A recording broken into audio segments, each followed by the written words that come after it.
বিসমিল্লাহির রহমানির রহিম।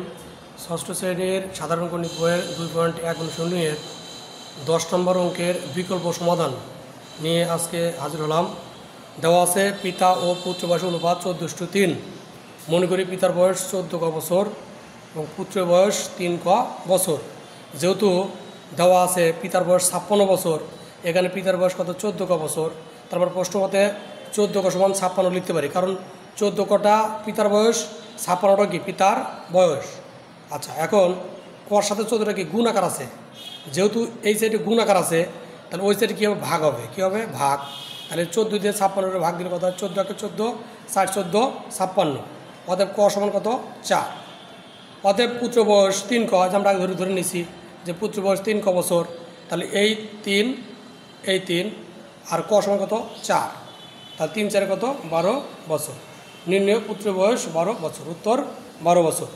এরকম আরও নতুন নতুন ভিডিও পেতে আমার চ্যানেলটি অবশ্যই সাবস্ক্রাইব করবে আর পাশে থাকবে। ধন্যবাদ।